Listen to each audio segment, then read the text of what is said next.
Assalamualaikum warahmatullahi wabarakatuh. Innal hamdalillah nahmaduhu wa nasta'inuhu wa nastaghfiruh wa na'udzu billahi min shururi anfusina wa min sayyiati a'malina. May yahdihillahu fala mudilla lahu wa may yudlil fala hadiya lahu. Asyhadu an la ilaha illallah wahdahu la syarika lahu wa asyhadu anna Muhammadan abduhu wa rasuluhu la nabiyya ba'dahu. Allahumma inna nas'aluka ilman nafi'a wa rizqan tayyiba wa amalan mutaqabbala. Ini pertemuan perdana di Masjid Baitur Rahim sebagai kajian tafsir Al-Quran, dan kita mengkaji tafsir surat Al-Kahf atau Al-Kahfi ya. Kalau di Indonesia sebutnya Al-Kahf, Al-Kahfi. Kalau orang Arab sendiri nyebutnya Suratul Kahf gitu bacanya, Suratul Kahf. Ya, ala kulli hal, surat Al-Kahfi ini termasuk surat yang populer. Ya, semua surat Al-Quran populer, cuman mendapatkan tempat dan ruang di hati kaum muslimin porsinya lebih dari beberapa surat lainnya. Memang surat ini memiliki keutamaan terutama berkaitan dengan hari Jumat.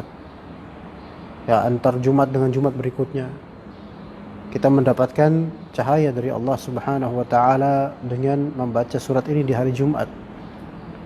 Dan hari Jumat itu mulai dari waktu maghrib di Kamis sore, Kamis Jumat maghrib sampai besoknya.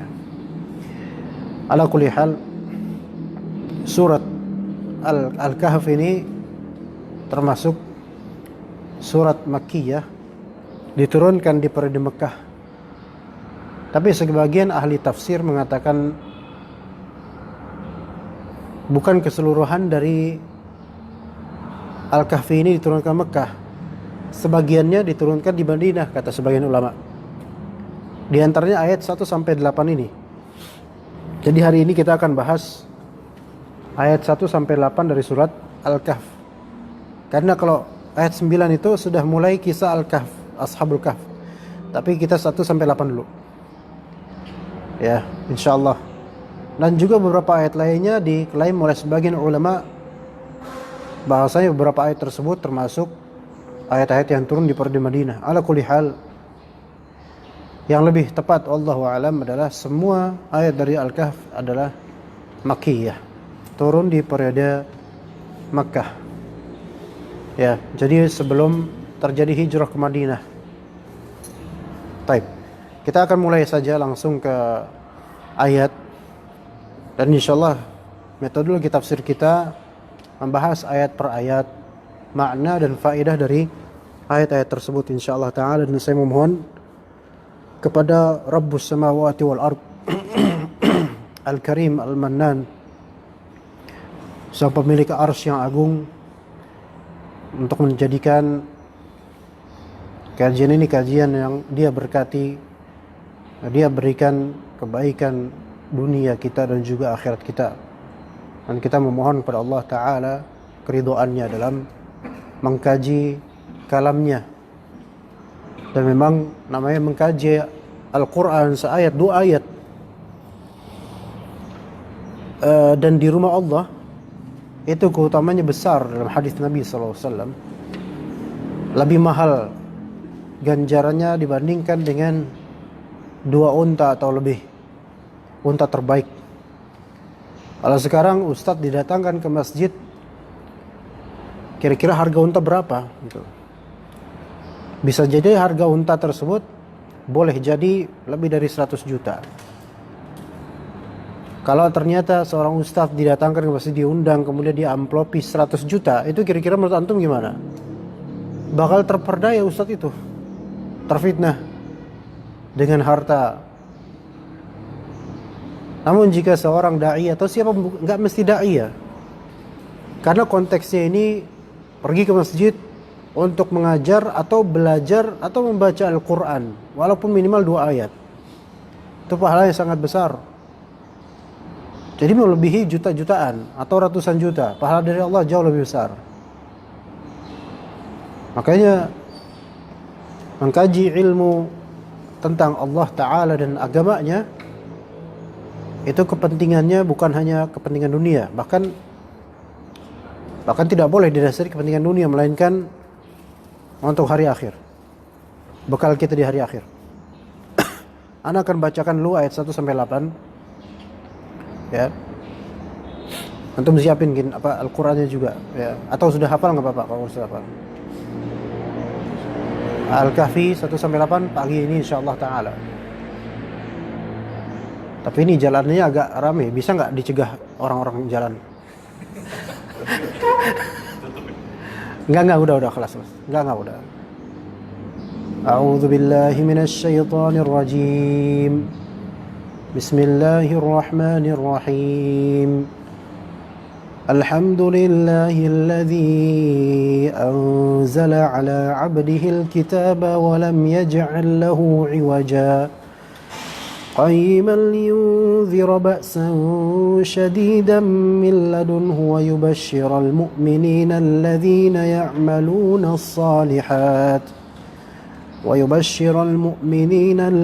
يعملون الصالحات أن لهم أجرا حسنا ماكثين فيه أبدا وينذر الذين قالوا اتخذ الله ولدا ما لهم به من علم ولا لآبائهم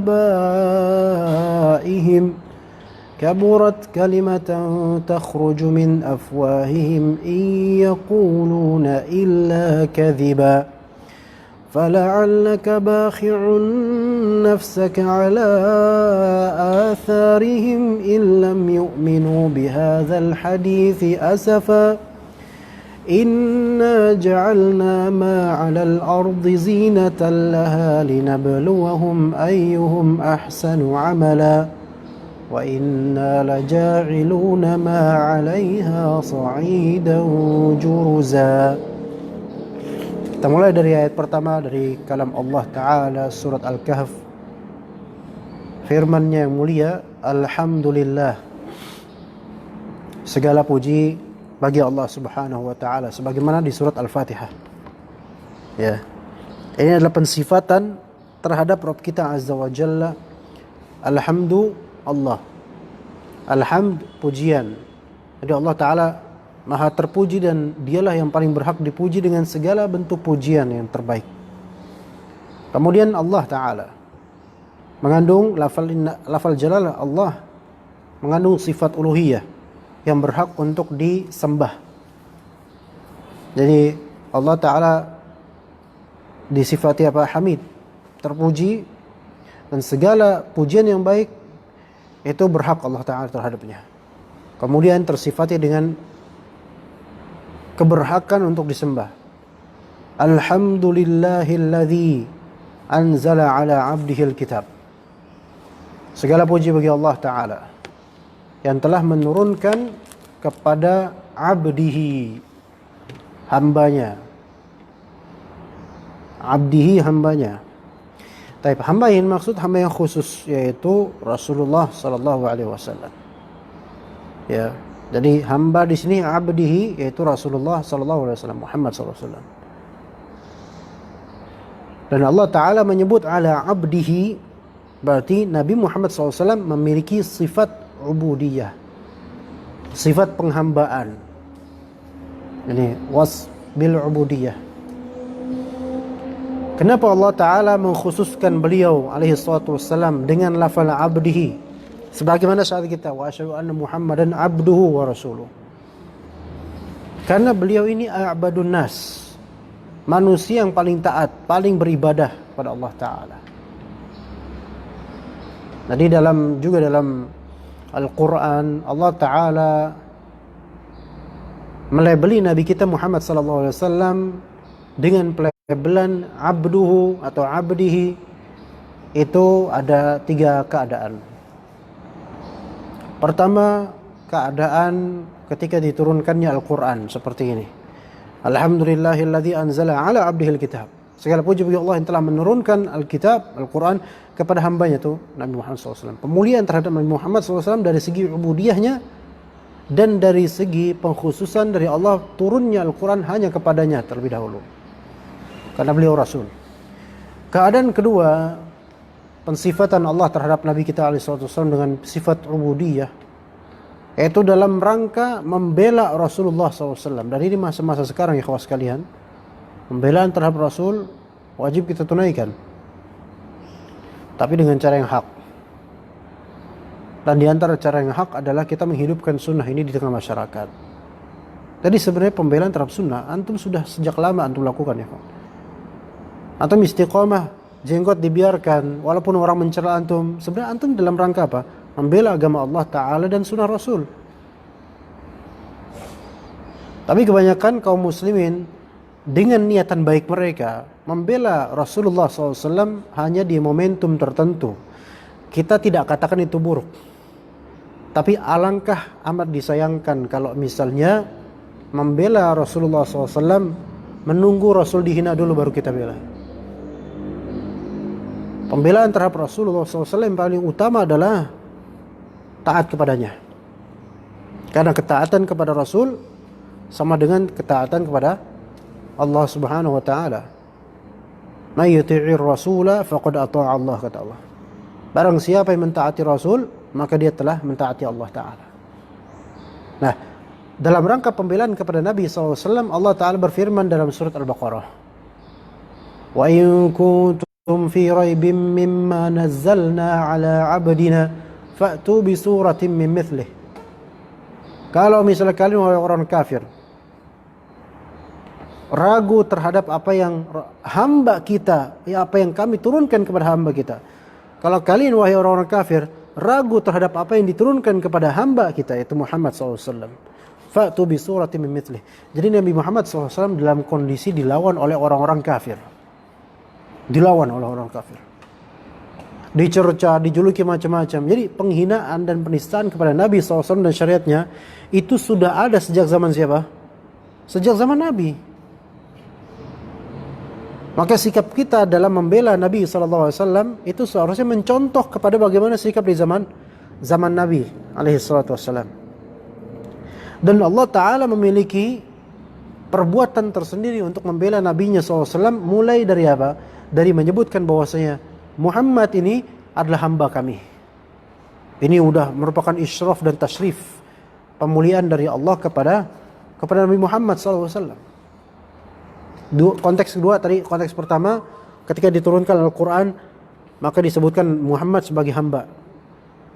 Konteks kedua dalam pembelaan terhadap Al-Quran dan juga Nabi SAW, Nabi Muhammad SAW disebut sebagai hamba juga. Ketiga, dalam urusan Isra Mi'raj di surat Al-Isra ayat pertama, Subhanalladzi asra bi'abdihi laila. Maha suci Allah Ta'ala yang telah memperjalankan hambanya, yaitu Muhammad SAW, di malam hari. Isra itu perjalanan di malam hari, ya. Jadi penyebutan Allah terhadap Nabi Muhammad dengan sebutan abduhu, hambanya Allah, itu pemuliaan. Kalau misalnya anak ustadz besar, ya maksudnya ustadz besar di sini terkenal di mana-mana, internasional, pergi kemana-mana, ya, dan semua orang mengeluh-elukan Anda. Ketika antum adalah murid khusus Anda, kira-kira gimana? Merasa nggak termuliakan dengan itu? Dan ketika orang mengetahui bahwasanya antum itu murid Anda, termuliakan? Termuliakan. Kemudian ketika Anda belum datang, padahal sudah waktunya sholat, orang-orang menatap antum sebagai murid Anda yang dikenal murid Anda. Fadhol jadi imam, karena pemuliaan. Antum ini didahulukan. Tapi ini kan duniawi gitu loh. Sementara kalau seseorang ternisbatkan kepada Allah dari segi ubudiyah dan kehambaan, wallahi antum termuliakan. Iya.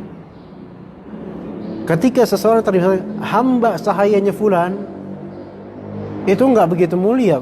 Mungkin fulan ini mulia, tapi ini hambanya dia, budaknya dia. Tapi kalau misalnya hambanya Allah, mulia. Mulia dari segala segi. Kalau misalnya Allah Ta'ala menjadikan antum seorang hamba Allah Ta'ala yang taat padanya. Sebagaimana Rasulullah SAW, Allah muliakan dengan sebutan abdihi, ala abdihi. Hanya saja perbedaan Rasul dengan kita, perbedaan yang besar sebenarnya. Beliau Rasulullah, kita ya beda, hamba Allah. Tapi itu pun sudah mulia sekali, Masya Allah.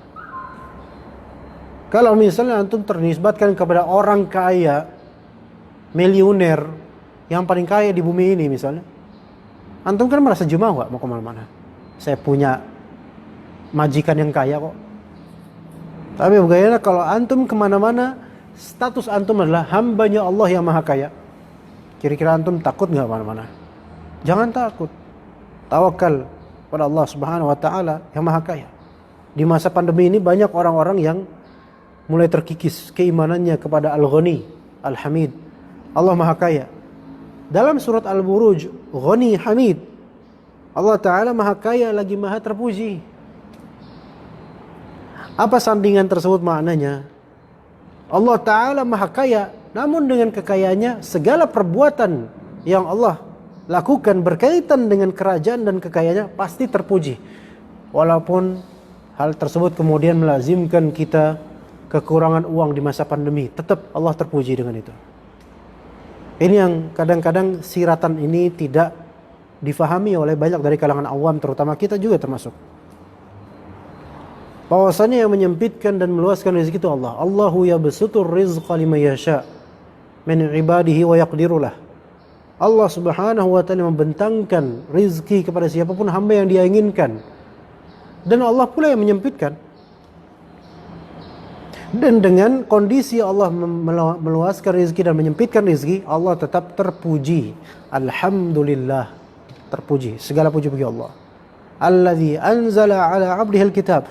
Maka ketika kita dalam kondisi kesulitan, kita refleksikan dari potongan ayat ini. Dalam kondisi kesulitan tetap memuji Allah pertama. Alhamdulillah. Kemudian jangan lucuti gelar antum sebagai Abdullah, hambanya Allah. Iya.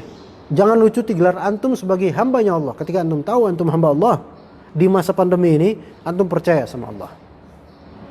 Kemudian yang ketiga, Alkitab. Jangan tinggalkan Al-Quran di masa pandemi seperti ini. Udah di rumah doang, work from home gitu kan. Hafalan gak nambah, murojaah gak ada, tilawah gak nambah.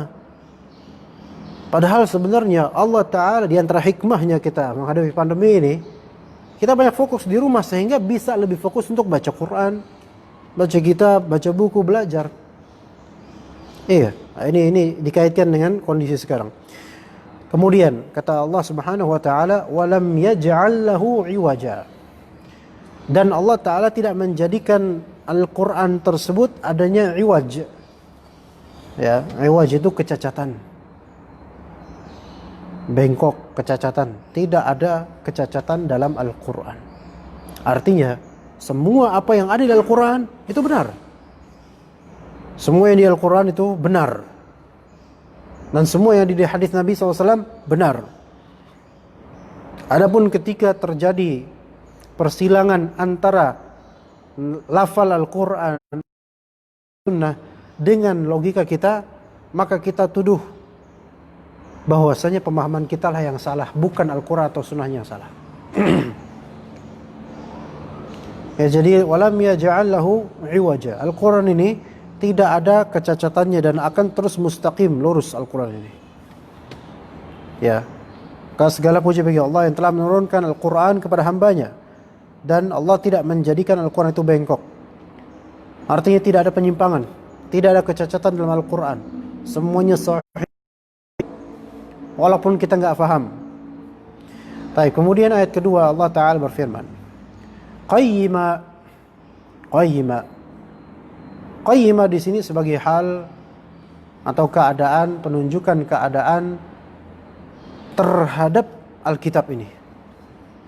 Qayyimah dimaknai di sini sebagai bimbingan yang lurus. Ya. Qayyim. Soalnya qayyim itu mustaqim. Pembimbing jalan yang lurus. Kadang qayyim itu maknanya itu pengurus utama atau mudir, ketua DKM itu qayyim namanya. Gelarnya qayyim. Makanya Muhammad bin Syamsuddin atau disebut juga Ibnu Qayyim al-Jauziyah. Itu bukan nama asli Qayyim itu. Ibnu anak. Anaknya siapa? Anaknya sang Qayyim. Qayyim itu apa di situ? Qayyim itu kepala madrasah al-Jauziyah. Jadi ada sekolah namanya al-Jauziyah, madrasah al-Jauziyah. Bapak-bapak yang ada bapak-bapak mengepalai itu namanya Qayyim. Gelar apa jabatannya itu Qayyim, mudir, kepsek gitu loh, kalau bahasa kita. Nah, Qayyim ini punya anak, yaitu Ibnu Qayyim itu. Jadi Ibnu Qayyim itu anaknya kepala sekolah. Tapi antum jangan terjemahin nanti. Telah berkata anaknya kepala sekolah madrasah al-Jauziyah, ini bahlul namanya.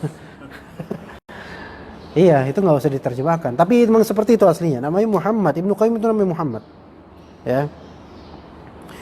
Taib, Qayyima sebagai pembimbing yang lurus. Ini sifat dan kondisi Al-Quran.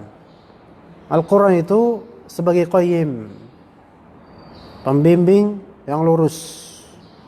Jadi kalau orang mau lempeng, mau lurus jalan istiqamah, Al-Quran sebagai pedoman hidupnya. Dan bukan sebagai bacaan lafal gitu saja, melainkan tadaburan. Pahami hal-hal yang bisa dipahami dari Al-Quran. Beli buku tafsir, minimal satu range buku tafsir. Sehingga kalau ada iskal, ada kesulitan memahami, langsung merujuk ke buku tafsir. Qayyimah. Baik, sekarang fungsi Al-Quran. Kenapa Al-Quran diturunkan? Tujuannya apa?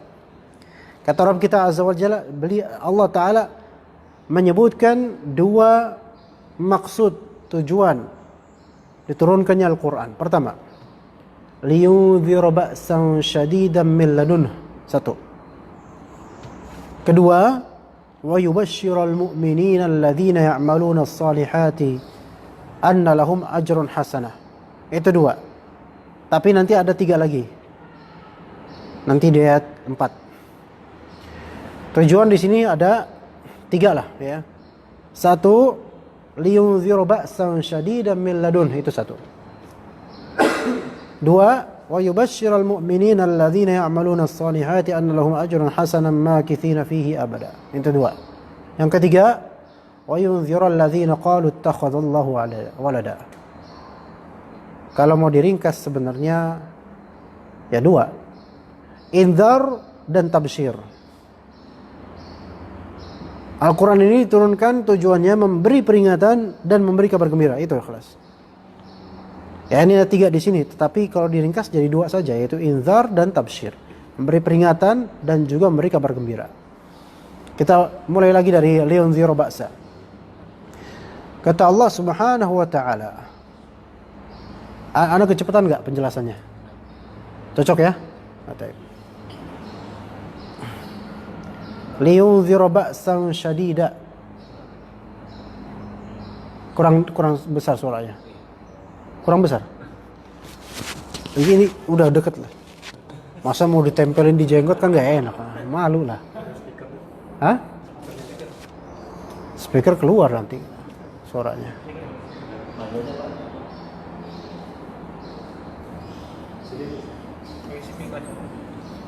Gak apa-apa. Suaranya pas, cuma pengen denger. Oh, di situ malah kurang. Ya udah, antum dengerin online aja pulang.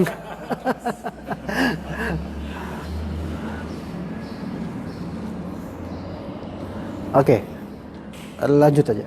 Untuk memberi peringatan akan apa? Ba'san syadida. Ba's di sini azab. Siksa yang syadid, pedih. Bisa.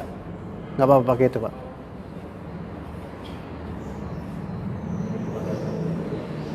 Ini nggak apa suaranya. Dalam aja, suara dalam itu. Dalam doang. Dalam. Syukran. Tes. Kedengeran? Nah ini enak nih, masya Allah nih. Ini rasanya kayak kajian di masjid. Iya. Ulang ya. Liyunziru ba'san syadidan min ladunhu. Itu tujuan pertama diturunkan Al-Quran. Jazakumullah khairan. Untuk memperingatkan ba'san syadida. Ba's di sini azab. azab yang syadid, keras. Min ladunhu, dari sisi Allah Subhanahu wa taala. Ya. Azab dari Allah taala. Itu untuk memperingatkan manusia akan itu. Dan para nabi juga memperingatkan, para nabi sebelum Nabi Muhammad SAW memperingatkan kaum mereka sendiri dari azab Allah taala. Kata Allah Subhanahu wa taala, "Inna arsalna Nuhan ila qaumihi an anzir qaumaka." Apa habis itu? Inna arsalna Nuhan ila qaumihi an anzir qaumaka min qabli an ya'tiyahum 'adzabun alim. Berikan peringatan pada kaummu sebelum terjadi apa? Azab yang pedih. Qala ya qaumi inni lakum nadhirum mubin. Maka berkata Nabi Nuh alaihissalam, wahai kaumku, aku adalah pemberi peringatan yang begitu nyata. Dan begitu dari Nabi Nuh sampai Nabi Muhammad alaihi salatu wassalam. Liyunzira ba'san syadidan min ladunhu. Ini tugas. Yunzir ini siapa yang memberi peringatan? Imma di dalam Al-Quran yang memberi peringatan, atau memang Rasulullah SAW yang memberi peringatan. Ala kulli hal, kita pelajari dari sini, di antara tugas da'i adalah memberi peringatan. Di antaranya memberi peringatan. Peringatan akan azab Allah. Dan ini kadang lebih sulit dibandingkan memberi kabar gembira, Pak. Kita memberi kabar gembira semua orang menerima. Tapi memberi peringatan, apalagi di tengah gejolak umat yang tenggelam dalam hawa nafsu, itu lumayan sulit. Hanya da'i yang berani atau ikhlas yang bisa istiqomah memberi peringatan. Kalau kita carinya dunia, sulit memberi peringatan akan ini. Ya, jadi liyunzir ba'san syadidan min ladunhu. Kemudian yang kedua, wa yubashshiral mu'minin, dan memberi kabar gembira pada orang-orang mukminin. Tabsyir, pemberian kabar gembira. Jadi tabsyir ini al-ikhbar bima yasur, yaitu mengabarkan hal yang menggembirakan. Siapa yang diberi kabar gembira? Orang-orang beriman yang beramal soleh. Coba diperhatikan ayatnya. Pertama tadi apa? Liyunzira ba'san syadidan min ladunhu. Yang kedua, yubashshiral mu'minin alladzina ya'maluna shalihat. Kalau wa yubashshiral mu'minin, siapa yang diberi kabar gembira? Orang-orang beriman. Ini jelas ya. Yang diberi kabar gembira siapa? Orang-orang beriman. Kembali ke sebelumnya. Liyunzira ba'san syadida, yang diberikan peringatan akan azab yang pedih siapa? Disebut enggak di sini? Enggak disebut. Enggak disebut. Ya enggak? Paham di sini? Di ayat ini, ayat kedua nih. Tugas di sini memberi kabar gembira pada siapa di sini? Ketahuan enggak siapa yang diberi kabar gembira? Orang-orang beriman dan beramal soleh. Terus kemudian liyunzira ba'san syadida, diberi peringatan akan azab yang pedih. Siapa yang diberi peringatan? Enggak disebut di sini. Tapi bisa difahami dari segi kontradiksi atau lawan kata. Kalau yang diberi kabar gembira tadi, al-mu'minin alladzina ya'maluna shalihat. Lihat, yang diberi kabar gembira siapa? Al-mu'minin alladzina ya'maluna shalihat. Ada berapa karakter itu yang diberi kabar gembira? Berapa karakter? 2. Pertama beriman, dan kedua harus apa? Beramal soleh. Konsekuensi iman. Itu yang diberi kabar gembira. Adapun kalau dua kriteria ini nggak dapat, maka yang dapatnya apa? Inzar. Peringatan akan azab pedih. Kalau dua karakter ini tidak ada, atau salah satu dari keduanya tidak ada. Jadi karakter iman dan amal soleh. Artinya begini, ikhwan. Orang gak punya iman dan gak beramal soleh, dia dapat kabar gembira atau kabar buruk? Kabar buruk. Ancaman gak? Ancaman. Akan azab? Iya. Gak punya iman, gak beramal soleh. Oke. ada orang beramal soleh tapi nggak punya iman. Dia celaka nggak? Celaka juga. Celaka. Di bulan Ramadan ada beberapa orang Nasrani yang ikutan berpuasa atas nama toleransi. Oke? Iman atau apa ini? Bukan. Tapi dia puasa 29 hari Ramadan dari awal sampai akhir dan buka puasa bareng kaum muslimin, tapi kafir dia. Taib. Dia kita beri kabar gembira atau kabar buruk? Kabar buruk. Kenapa? Imannya nggak ada nih orang. Ya, paham sih ya? Sebaliknya, dia punya iman, tapi nggak mau beramal soleh. Kita berikan dia kabar baik nggak? Jangan. Kabar buruk, hati-hati, kamu nggak beramal soleh, lama-lama kufur kamu. Ada orang katanya beriman, tapi dia nggak mau sholat. Kira-kira kita berikan, wah masya Allah antum surgawi. Nggak. Tapi apa? Hati-hati ninggalin sholat. Ya, berbahaya, bisa kufur nanti. Jadi harus lengkap. Akidah Islam Ahlussunnah wal Jamaah, iman harus dengan amal soleh, dan amal soleh termasuk dari bagian dari iman. Ya begitu. Dan itu yang pantas. Keduanya bersanding. Seorang Muslim dia beriman sekaligus punya amalan soleh, baru dia mendapatkan nama busyra, kabar gembira. Dan itu berkali-kali dalam Al-Quran. Contohnya di surat Al-Baqarah. Wa basyiril ladzina amanu wa amilus solihat anna lahum jannatin tajri min tahtihal anhar. Surga, ini kan busra, kalimat apa? Kabar gembira ya. Untuk siapa? Berikan kabar gembira pada siapa? Orang beriman dan beramal soleh.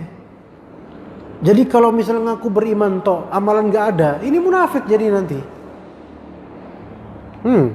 Ngakunya beriman, amal gak pernah. Ya, sebagaimana dalam Al-Quran disebutkan berkali-kali. Wa yubashshirul mu'minina alladzina ya'maluna as-shalihat. Orang-orang beriman ini mereka selagi juga beramal saleh. Masalah beramal saleh ini juga ada kriteria kenapa disebut saleh. Saleh kan artinya genah. Ya, kalau bahasa Jawa itu genah. Genah itu apa? Jelas. Antum Banyumas tuh. Ayo podo baik. Jawab enggak? Oh, jauh. Bapak jawab. Jawa. Nggak ada. Jauh semua. Sunda. Aneh nggak jelas di sini apa. Iya, genah. Bener. Saleh itu bener gitu loh. Anak saleh itu anak bener. Lah yang namanya bener itu kan berarti apa? Tidak keluar jalur.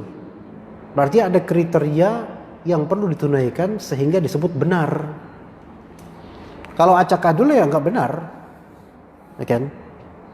Apa syaratnya? Nah, antum tahu. Ikhlas dan sesuai sunnah Nabi alaihissalatu wassalam. Kalau Nabi SAW perluas, silahkan perluas. Kalau ternyata contoh dari Nabi seperti itu saja, maka khulas itu aja. Nah, kasih contoh ikhwan. Salat qobliyah subuh. Ya kan? Yang 2 rakaat tuh. Yang kata Nabi SAW lebih baik daripada dunia dan seisinya. Ya, Masya Allah. Alhamdulillah tadi sempat ya salat qobliyah subuh ya insya Allah. Alhamdulillah, udah enak banget itu. Dapat dunia lebih dari dunia dan seisinya. Contoh dari Rasulullah itu salat qobliyah subuh itu ringkas atau panjang? Maksudnya lama nggak? Ringkas. Baca apa? Al-Kafirun dan baca Qul Huwallahu Ahad. Selesai. Oke lah. Kalaupun tidak baca Al-Kafirun atau Qul Huwallahu Ahad, bacalah yang pendek. Yang penting karakter 2 rakaat tersebut mukhaffafah. Sangat ringan, ringkas sekali. Nggak lama. Ceritanya Baitur Rahim subuh berapa menit kira-kira jedanya? 10 ya, lumayan. Dan datangnya habis azan pas nih. Salat 2 menit tok, masih ada waktu 8 menit misalnya. Yang panjang aja lah. Salat panjang. Qobliyah subuh panjang. Taib. Panjang. Kemudian ada ikhwan lain qobliyah subuh pendek, udah 2 menit selesai, 2,5 menit lah gitu. Bacaannya pendek, udah qul ya ayyuhal kafirun nama qul huwallahu ahad. Antum masih berdiri di rakaat pertama sementara dia udah selesai rakaat kedua dan dia lagi doa sama Allah. Taib. Di penggambaran ini mana yang lebih ahsan? Mana yang lebih saleh amalannya? Mana? Yang dia yang ringkas. Kenapa? Lebih sesuai dengan sunnah Nabi SAW. Kecuali kalau antum masuk masjid, niatnya bukan qabliyah subuh, niat khusus tahiyatul masjid, tafadhol, bebas. Selesai salat qabliyah, salat apa? Tahiyatul masjid, bacanya apa? Jangan Al-Baqarah, enggak. Terbit dulu nanti matahari, ya. Apalah gitu. Panjang Al-Qiyamah misalnya, surat Al-Qiyamah. Ayat kedua baca surat Al-Mudaththir. Masya Allah. Ya lumayan itu. Kira-kira 8 kali lipatnya surat Al-Kafirun. Itu tahiyat masjid nggak apa-apa. Tapi nanti pas sholat qabliyah subuh berikutnya pendek, lebih dekat ke sunnah. Begitu, ya. Begitu. Bagaimana kalau dijamak niatan antara tahiyatul masjid dan qabliyah subuh? Tafadhol. Tetapi yang afdal tetap apa? Ringkas sholatnya karena qabliyah subuh. Setelah itu gunakan waktu untuk berdoa. Ya. Itu. Ya lebih soleh namanya, lebih soleh. Sama-sama amalan soleh, tapi ada yang lebih soleh. Nanti ada linabluwahum ayyuhum ahsanu amala. Nanti di ayat 7. Ya. Oke. Nah, apa yang diganjari atau diberi kabar gembira? Yang diberi kabar gembira siapa? Orang beriman dan orang soleh. Tapi apa konten kabarnya? Annalahum ajron hasanah. Bahwasanya mereka akan mendapatkan ganjaran yang baik. Ganjaran yang hasan, baik. Dan kemudian makithina fihi abada. Dan mereka akan kekal di dalam ganjaran dan balasan tersebut selama-lamanya. Surgawi. Makithina fihi abada. Ini menunjukkan apa? Menunjukkan bahwasanya surga itu abadi kekal. Dan semakin lama di surga semakin nikmat. Neraka juga abadi kekal. Semakin lama di neraka semakin dahsyat azabnya. Tapi orang beriman yang masuk neraka dipastikan bakal keluar suatu saat. Hanya saja kita berusaha dan meminta kepada Allah Ta'ala agar tidak memasukkan diri kita ke api neraka. Na'udzubillah min dzalik. Baik. Makithina fihi abada. Kemudian kata Allah Subhanahu wa taala menyebutkan fungsi dari penurunan Al-Qur'an, wa yunzirul ladzina qalu ittakhadallahu walada. Dan memberi peringatan lagi. Peringatan, kabar gembira, peringatan sekarang. Memberi peringatan kepada siapa? Nah, ini disebut kali ini. Disebut secara khusus. Alladzina qalu ittakhadallahu walada. Memberi peringatan kepada orang-orang yang mereka berkata bahwasanya Allah Ta'ala memiliki anak. Memberi peringatan kepada orang-orang yang mengatakan bahwasanya Allah Ta'ala mengadopsi anak. Baik, perhatikan di sini ya kawan. Agak detail teliti, harus pikirannya harus kena dengan kajian ini ya. Jangan kemana-mana. Tetap bersama kami ya. Jangan. Memberi peringatan pada siapa? Pada orang-orang yang mengatakan bahwasanya Allah Ta'ala mengadopsi anak. Anak. Masyhurnya siapa yang mengatakan Allah punya anak? Nasrani. Taib. Ahsantum. Masalahnya ayat ini kan dibilang tadi turun di periode mana? Makkah. Perintah terhadap ahlul kitab Yahudi Nasara itu di mana? Di periode Madinah. Ya enggak? Rasulullah baru ketemu orang-orang Yahudi di mana? Madinah. Di Mekah isinya apa? Orang-orang musyrikin. Gimana? Ini yang membuat sebagian ulama berpikir bahwasannya 8 ayat pertama ini periode Madinah. Ini alasannya di antaranya. Tapi kemudian dikatakan oleh sebagian ulama tetap dia periode Makkah. Karena di periode Mekah pun ketika bertemu dengan orang-orang musyrikin, sebagian dari mereka pun ada yang punya akidah bahwasanya malaikat-malaikat adalah anak-anak Allah, putri-putri Allah. Jadi keyakinan angel ya. Kalau orang Jawa ngomongnya angel. Angel susah. Angel. Di kalangan orang barat, angel itu ada dua makna. Imam makna malaikat, imam makna bidadari. Penamaan bidadari dengan angel disamakan dengan malaikat karena didahului dari akidah jahiliyah. Bahwasanya malaikat-malaikat itu adalah banatullah, putri-putrinya Allah, bidadari-bidadari. Ini keyakinan sebagian orang musyrikin di Mekah loh ketika itu. Jadi ini ayat ini relevan. Nah, begitu pula di zaman itu sudah ada akidah Nasrani bahwasanya Isa itu adalah anaknya Allah. Na'udzubillah dari kalam-kalam mereka semua. Dan sebelumnya di zaman Yahudi, Bani Israel pun punya keyakinan Uzair, orang saleh namanya Uzair adalah anaknya Allah. Jadi tiga agama tersebut semuanya memiliki poin akidah dalam urusan beranaknya Allah Ta'ala, Maha Suci Allah dari tuduhan mereka. Dan semoga Allah melaknat mereka semua. Musyrikin bilang apa? Siapa anak Allah? Malaikat-malaikat. Yahudi bilang apa? Uzair adalah anak Allah. Nasrani dan ini yang paling populer sampai sekarang bahwasanya Isa adalah anak Allah. Ta'ala Allahu amma yusyrikun.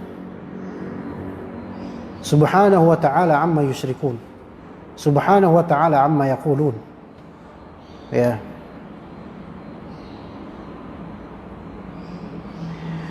Cuman Islam yang benar dalam masalah ini bahwasanya Isa Abdullah wa Rasuluh, Uzair Abdullah wa Rasuluh. Uzair Abdullah, malaika Abdullah, ibadullah, malaikat hamba Allah. Itu dalam Islam, konsep Islam.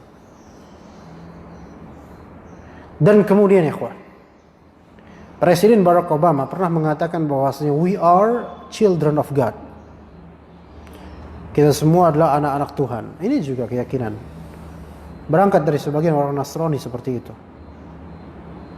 Ya. Jadi sekarang banyak orang-orang yang tersesat dalam masalah ini. Jadi bukan hanya ini konsep Nasrani saja. Konsep siapapun yang tidak memiliki akidah benar, lama-lama dia akan menganggap hal-hal seperti ini terjadi. Bahwasanya fulan anaknya Tuhan, ini anaknya Tuhan. Ya. Allah tidak ada, lam yalid wa lam yulad. Tidak melahirkan, tidak diperanakan, enggak. Allah apa? Qul huwallahu ahad. Maka semua dari mereka itu dapat inzar dan peringatan dari Allah Ta'ala. Karena telah menduakan Allah Subhanahu wa Ta'ala dan mempersekutukan Allah dari segi ini. Mengatakan Allah Ta'ala memiliki anak. Na'udzubillah. Maka kemudian Allah Ta'ala menanggapi mereka dengan menyebutkan hakikat karakter pemikiran mereka. Ma lahum bihi min ilmin wala li abaihim. Mereka sama sekali tidak mempunyai pengetahuan, enggak punya ilmu tentang hal tersebut. Tentang apa? Tentang perkataan mereka itu. Artinya mereka tuh enggak ngerti apa yang mereka omongi. Ya. Wala li abaihim, begitu pula tidak dengan nenek moyang mereka. Ya. Kenapa Allah singgung nenek moyang? Ada isyarat ikhwan. Kenapa Allah singgung nenek moyang di sini? Abaihim. Mereka enggak ngerti, begitu pula dengan nenek moyang mereka enggak ngerti. Kenapa disinggung nenek moyang? Karena rata-rata akidah sesat itu mengakar dari taklid kepada nenek moyang. Ya, lihat aja. Di masyarakat gitu enggak? Iya.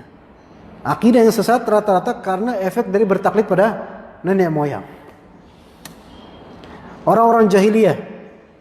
Dan kemudian di masa Rasulullah SAW berdakwah, kaum musyrikin, Abu Thalib, kenapa mati dalam keadaan kafir? Karena tetap bertaklid pada para nenek moyang. Yang sekarang gitu nggak kira-kira? Hah? Ritual-ritual, keyakinan-keyakinan tertentu. Sekarang kayak gitu. Tempat-tempat dikeramatkan. Kenapa dikeramatkan? Warisan pemikiran jahiliyah nenek moyang. Iya. Candi-candi disakralkan. Siapa yang mensakralkan? Orang-orang yang terpengaruh dengan jahiliyah nenek moyang. Malahum bihi min ilmin wala li abaihim. Enggak. Mereka punya ilmu enggak tentang itu? Enggak, mereka persangkaan saja. Dan itu pun salah persangkaannya. Kuburan keramat. Ya. Rata-rata apa? Warisan nenek moyang. Bentuk-bentuk setan berupa pocong, kunti dan seterusnya. Warisan nenek moyang. Maksudnya apa? Maksudnya itu terbentuk dari alam fikir nenek moyang kita. Seperti itu setan. Ya setannya istiqomah kayak gitu terus jadinya. Iya. Semua dzunun dan waham ini, persangkaan dan tidak validnya pemikiran itu karena bukan melihat dari dalil dan wahyu, tapi melihat dari bagaimana nenek moyang kita dulu itu aja dulu. Ini dia. Dan orang-orang seperti itu disifati oleh Allah apa? Nggak punya ilmu, bodoh walaupun belajar. Iya. Maka orang yang menjadikan tradisi warisan nenek moyang semata itu sebagai pedoman hidup, baik berupa babat Jawi atau apalah namanya dan seterusnya dari kitab-kitab buatan nenek moyang, prasasti-prasasti,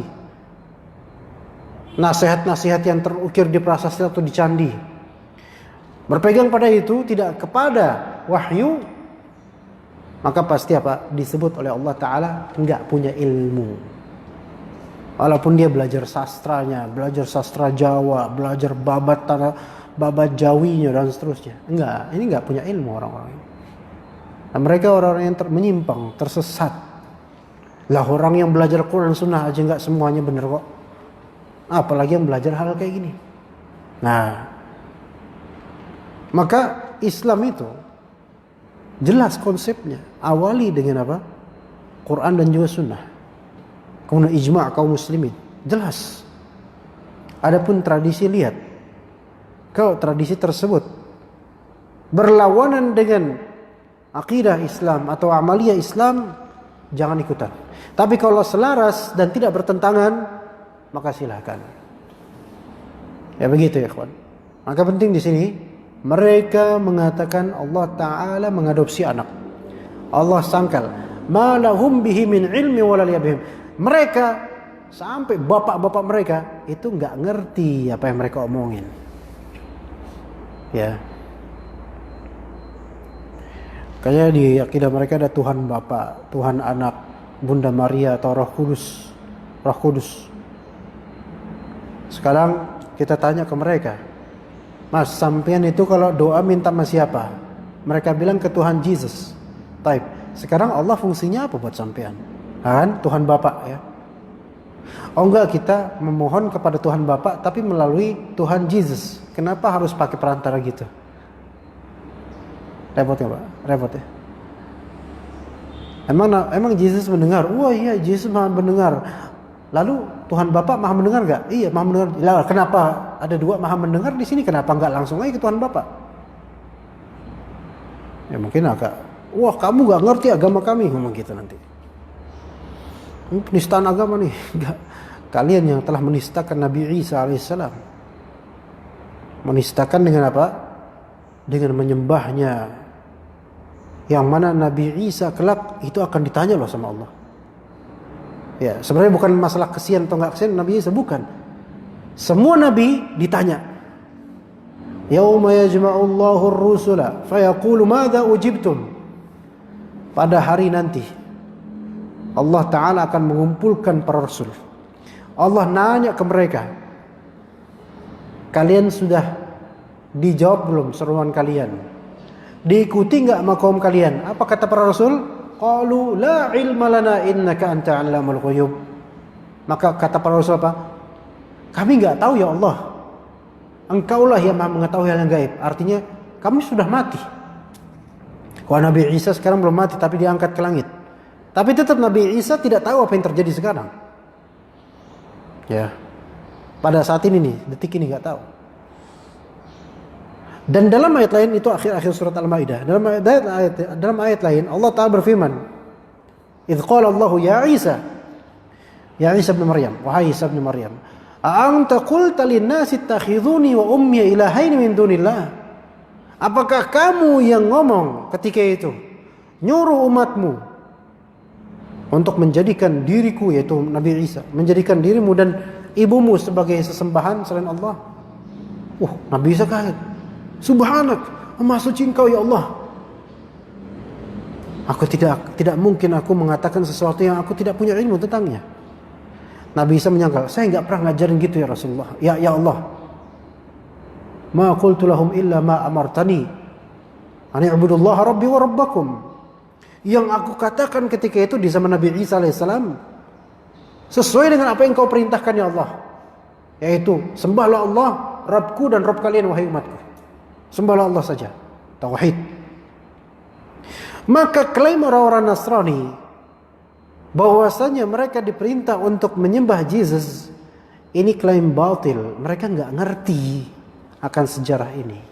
Tapi ini termaktub di Al-Quran. Dan bahkan di dalam kitab Injil mereka juga dikatakan oleh sebagian pakar, itu juga termaktub bahwa Isa melarang diri untuk disembah. Jadi orang-orang yang menyembah Nabi Isa alaihissalam, baik menyembah langsung dengan mengatakan dia Tuhan, atau dengan basa-basi dengan mengatakan yang Tuhan adalah Tuhan Bapa Allah, tetapi perantara kita lewat Yesus. Ini semua sama batilnya. Mereka tidak mengerti apa yang mereka amalkan. Hakikatnya gak ngerti. Ya, ini sudah ditahqiq oleh Allah. Ma lahum bihi min ilmi wala li abaihim. Kaburat kalimatan takhruju min afwahihim. Sungguh besar perkataan mereka sebagai kalimat yang keluar dari mulut-mulut mereka. Ya. Ada sir di sini. Ada hal yang lembut, ikhwan. Kenapa Allah sebutkan? Apa terjemahannya? Alangkah jeleknya kata-kata yang keluar dari mulut mereka. Kenapa Allah Ta'ala sebutkan kaburat kalimatan takhruju min afwahim? Padahal kalau antum cuma bilang kaburat kalimah, yaitu perkataan itu sungguh besar. Kan semua orang tahu namanya kalimat keluar dari mana? Dari mulut. Ya. Ini tujuannya pertama untuk memastikan bahwasanya memang mereka betul-betul mengucapkannya dari lidah mereka. Bahwasanya Isa adalah anak Tuhan, Uzair adalah anak Tuhan. Bahwasanya malaikat adalah anak Tuhan. Itu pertama. Udah berapa menit ini? Hah? Udah 56 menit loh. Beneran ini? Udahan aja lah. Lanjut nih ya? Lanjut. Dua ayat lagi. Sampai mana tadi? Ya. Untuk menyatakan dan memastikan bahwa itu memang betul-betul mereka ucap, bukan semata-mata Allah mengada-ngada. Betul mereka mengatakan begitu. Ya enggak? Kita sering dengar bahwasanya ini Tuhan anak, Tuhan Bapa. Naudzubillah dari kalimat itu. Ya. Itu satu. Dan fungsi kedua penyebutan takhruj min afwahihim, fungsi kedua untuk meyakinkan kita bahwasanya itu sebatas kalimat yang keluar dari lisan, dari mulut, bukan dari nurani fitrah mereka. Iya, bukan dari fitrah mereka, beneran. Arti lainnya adalah sebenarnya masih bisa didakwahi, tapi lewat jalur kembali ke fitrah. Fitrah itu kalimat sawa, ikhwan. Fitrah itu kondisi yang sama antara kita dengan mereka. Ada fitratallahi allati fataran nasa 'alaiha. La tabdila li khalqillah. Yaitu ada fitrah tauhid, mengagungkan Allah, itu, mengesahkan Allah. Ada fitrah seperti itu. Ya. Sehingga pasti banyak cara untuk membantah prinsip mereka dalam Trinitas. Pasti itu. Karena Trinitas itu hanya di lisan mereka saja. Fitrah mereka mendustakan sebenarnya. Anda yakin juga itu sebagaimana di sini isyarat dari ayat ini. Takhruju min afwahihim. Enggak sesuai dengan dia nih. Ya, begitu. Di antara buktinya adalah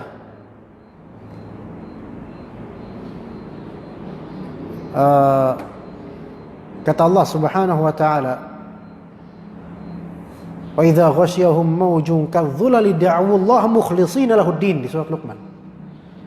Jadi ketika orang-orang musyrik itu berlayar di lautan, kemudian ada gelombang badai dan juga samudra bergelombang itu, mauj, sampai kadzulal, seperti gunung-gunung tingginya.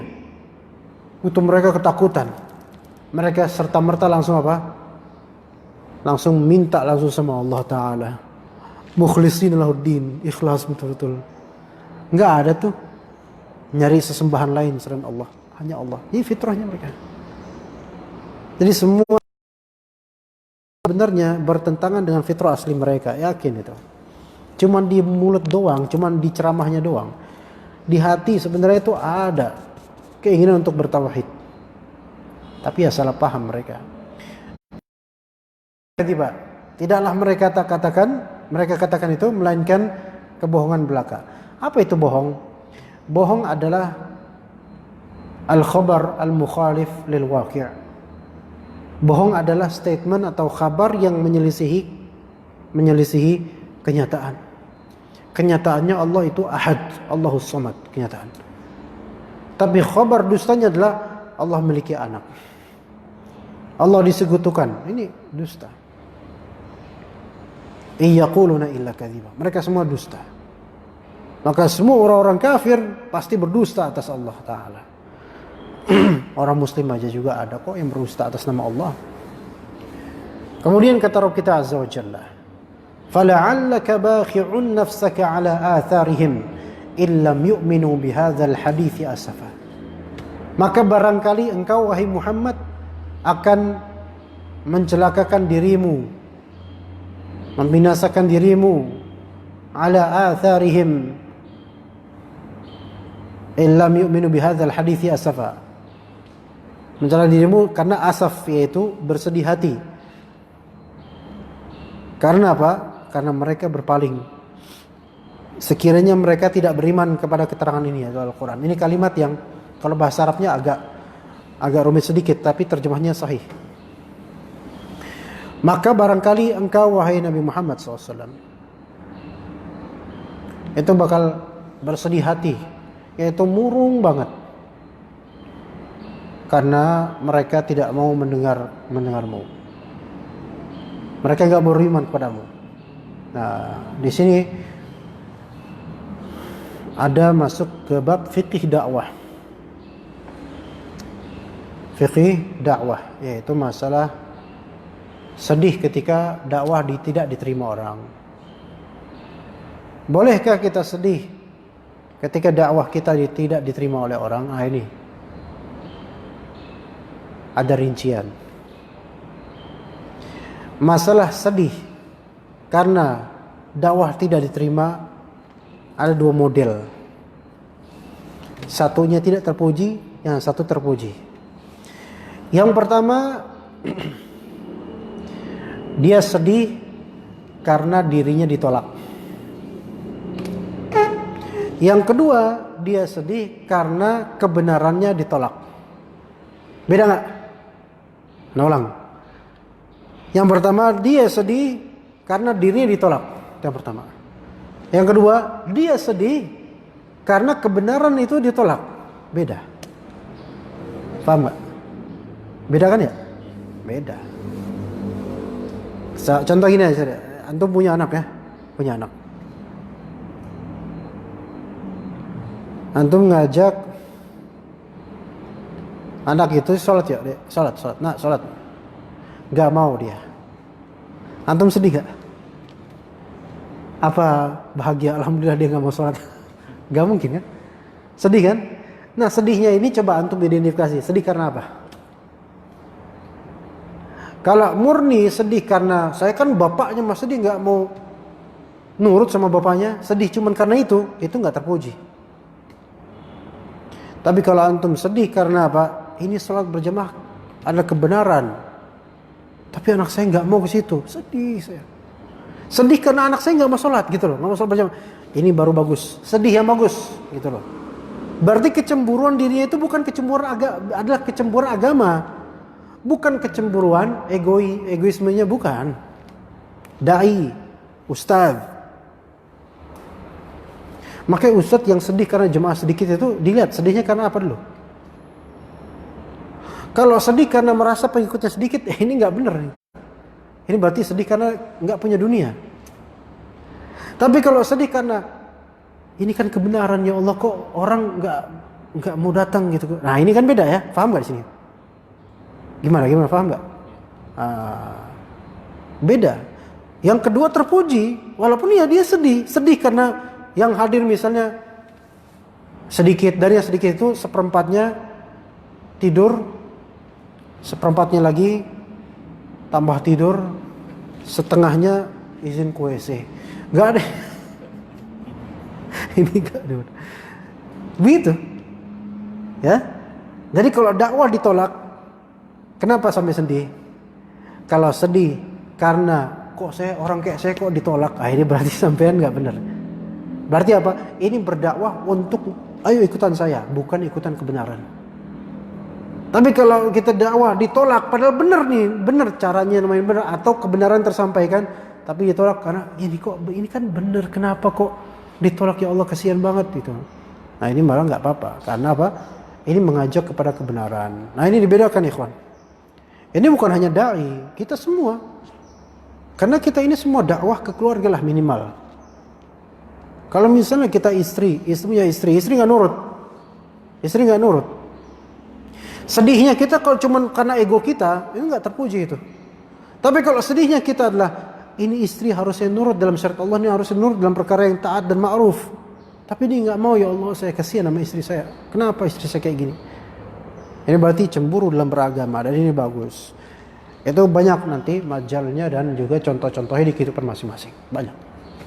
Begitu ya kawan. Ya, begitu juga lawan dari sedih apa? Seneng ya, bangga, seneng. Yang hadir kajian banyak membludak sampai saking penuhnya saling pangku memangku gitu. Masya Allah. Banyak. Seneng. Ada seneng yang terpuji dan ada seneng yang tercela juga di sini. Terpuji yang gimana? Terpuji kalau misalnya, wah alhamdulillah yang banyak datang, pahala saya makin banyak insya Allah. Makin banyak yang dengar kebenaran ini, makin banyak yang insya Allah ikut kebenaran ini. Ya enggak? Ini terpuji enggak? Terpuji. Tapi kalau makin banyak, siapa dulu gitu kan? Iya, siapa dulu? Saya presentasi saya bagus kok, masa orang kayak saya dikit sih, gitu kan? Ini sombong dia. Ini kebanggaan dan fakhar di sini malah takabur jadinya, nggak boleh. Nah itu bedanya. Yang nonton berapa ini nggak tahu nih. Jangan dikasih tahu, soalnya sedih nanti. Ya, kalau yang nonton, misalnya nonton secuil, seuprit, itu pun kita nggak tahu bener apa nggak dia nonton, ya kan? Bisa jadi dinyalain tapi orangnya tidur di rumah, bisa jadi. Ya. Yang nonton 5 misalnya, sedih ana. Kenapa sedih Ustaz? Ini mahal kan, pakai simpati, kuotanya mahal dan seterusnya. Ya Allah sedih karena itu. Ya. Kecuali kalau sedih karena apa? Sedih karena ya Allah ini bermanfaat. Anda pengen banget tuh banyak orang yang mendapatkan manfaat ini gitu loh.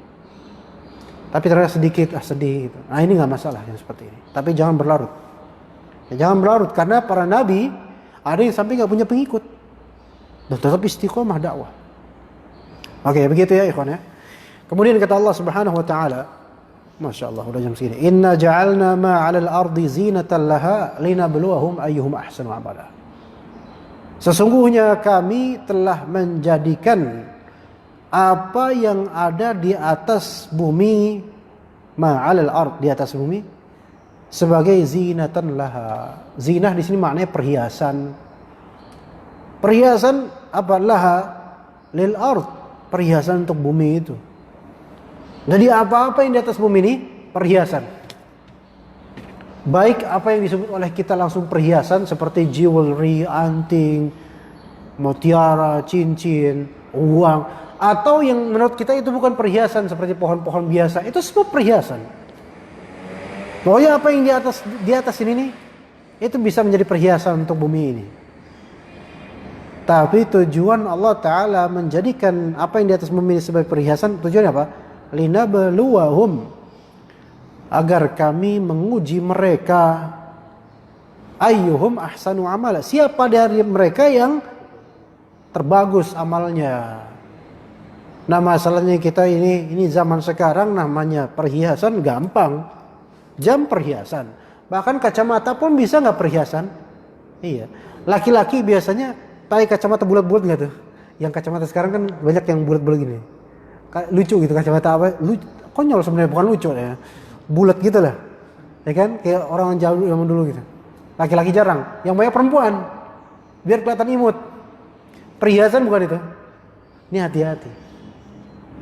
Kalau ternyata itu dia sengaja pakai kacamata seperti itu ya untuk menarik perhatian publik, sama seperti menampilkan perhiasan. Iya, begitu. Kalau untuk perempuan ya, perhiasan.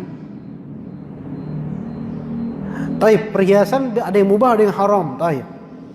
Cincin emas laki-laki haram pakai. Cincin perak boleh, tafadhal. Tapi apakah perhiasan-perhiasan tersebut menjadikan kualitas ibadah kita semakin tinggi? Nah ini dia tanya. Ustaz boleh nggak Ustaz Anda punya mobil mewah? Tafadhol kalau ada uangnya Pak. Alhamdulillah Pak. Alhamdulillah Pak Ustaz, saya Allah kasih rezeki banyak banget nih. Ya Masya Allah, tafadhol, belilah mobil yang Masya Allah. Tapi lihat, itu zina bukan? Perhiasan, iya Ustaz, perhiasan. Boleh nggak Anda berhias? Boleh. Masalahnya sekarang Allah Ta'ala jadikan adanya perhiasan tersebut sebagai ujian. Artinya semakin antum punya perhiasan, semakin ada ujian buat antum. Dan ternyata ujian tersebut letaknya di mana?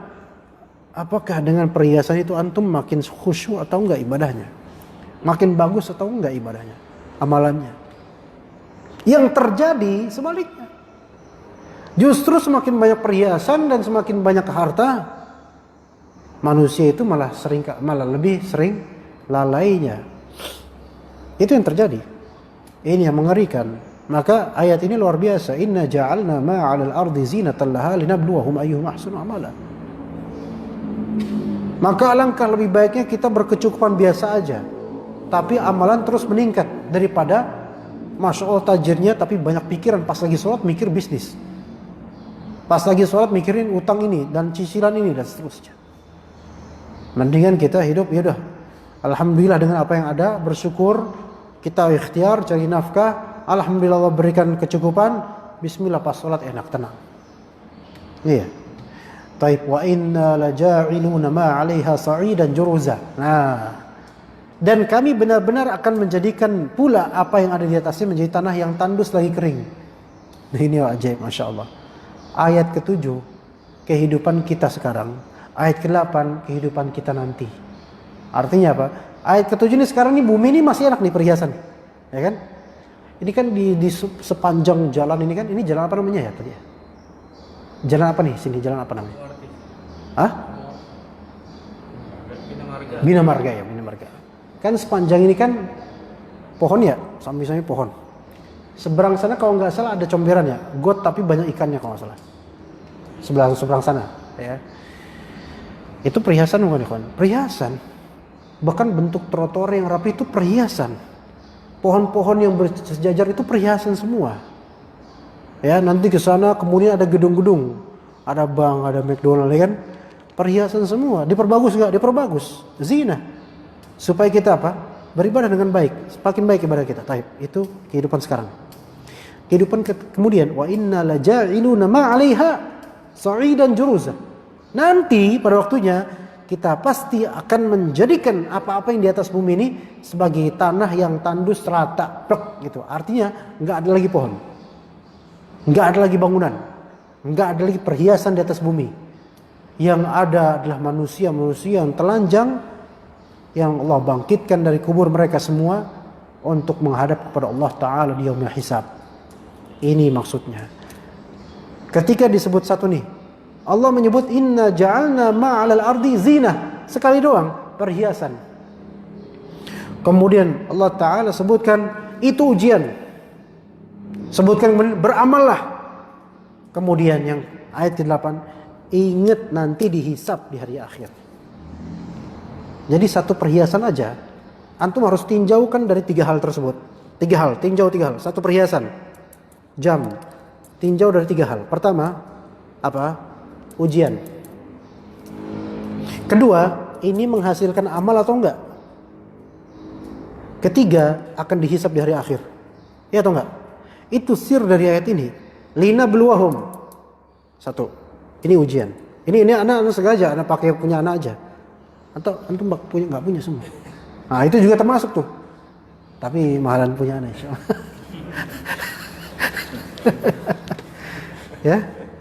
Ya ujian. Linabluwahum. Kemudian yang harus antum tinjau dari perhiasan antum ini adalah ayyuhum ahsanu amala. Jam ini membuat antum makin bagus nggak ibadahnya? Sholat tepat waktu nggak? Gitu misalnya, ya kan? Tertib nggak waktu antum untuk zikir dan seterusnya dengan jam ini? Kemudian yang ketiga, wa inna laja'iluna ma'alaiha sa'idan juruza. Kelak ini perhiasan hilang. Yang tersisa adalah amalan-amalan antum yang akan dihisab dengan jam ini. Ya kalau kayak gini, wah, antum bakal zuhud nanti yakin. Cuman ya tetap ya, namanya kita yang butuh perhiasan dan memang dunia itu zuyyina linnas hubbus syahawati minan nisa'i wal banina wal qanatiril muqantarati minadh dhahabi wal fiddati wal khailil musawmati wal an'ami wal harth. Semua ini di dunia ini memang kita suka beberapa hal. Ya beda-beda, ada antum yang suka jam. Ada yang dari segi pakaian, fashion. Ada antum suka hal lainnya. Ada yang suka sport dan seterusnya. Semua itu zinah, perhiasan duniawi. Ya. Yang antum harus tinjau, apakah dengan perhiasan mubah tersebut antum bisa melawan atau bisa menetralisir ujiannya, bisa menghasilkan amalan dan bisa mempertanggungjawabkan di hari akhir nanti. Ini yang berat, apalagi nomor 3 tadi. Berat, ya. Kira-kira gimana? Paham ya insyaallah ya? Insyaallah kita cukup sampai sini aja untuk materi. Wassallallahu ala nabiyina Muhammad wa ala alihi washabbihi ajma'in. Enggak ada kapan sempatnya antum, itulah yang lebih afdal. Karena lebih mudah untuk bisa menjadi bahan tadabbur ketika antum sempat. Sehingga enggak tergesa-gesa dan tidak hanya mengejar setoran saja. Itu lebih afdal. Tapi mau lebih afdal kemudian adalah wallahu alam di pagi Jumat mungkin lebih afdal. Ya. Wallahu alam. Ya kalau antum maupun sekali saja atau 2 kali saja tafadhol. Ya. Jadi bebas itu insyaallah. Bahkan kalau mau sore Jumat juga enggak masalah. Jam 3 sore, jam 4 sore ini enggak masalah. Sebenarnya yang lebih afdal adalah yang mana antum berruang dan bisa lebih bagus bacanya itu lebih afdal. Kelas. Walaupun itu ba'da maghrib di hari Kamis atau ba'da Isya hari Kamis. Begitu Allah alam. Boleh juga pas antum lagi salat sunnah atau tahiyatul masjid baca Al-Kahfi 1 surat. Tahiyatul masjid. Iya. Tahiyatul masjid salat subuh. Ya. Ya itu udah matahari udah terbit. Itu masih Al-Kahfi. Ketinggalan subuhnya malah itu enggak boleh. Ya ala kulli hal seperti itu lebih afdalnya. Wallahu a'lam. Kelas ya, kita cukup sampai sini. Jazakumullah khair jazak kepada rekan-rekan DKM panitia Masjid Baitur Rahim Cipayung. Jazakumullah khairal jazak. Biasanya sampai jam berapa kok kajian Ustaz lain? Belum. Biasanya jam 10 mulai kan. Oh gitu, jam 10 mulainya. Oh, kok aneh di jam 8 ini kenapa? Lanjut aja. Hah? Lanjut. Masih mau lanjut lagi? Masya Allah. Anak tadi jam habis subuh, anak kajian di Bekasi. Nah, ana minta cepet-cepetan selesai cepetan. Ana soalnya jam 8 udah mau kajian gitu. Masya Allah. Ya. Ya, mungkin cukup sampai sini aja insyaallah. Jazakumullah khairal jazaa. Barakallahu fi ulumikum jami'an. Wa sallallahu ala nabiyyina Muhammad wa ala alihi wa sahbihi ajma'in. Subhanakallahumma wa bihamdika asyhadu an la ilaha illa anta astaghfiruka wa atubu ilaik. Assalamualaikum warahmatullahi wabarakatuh.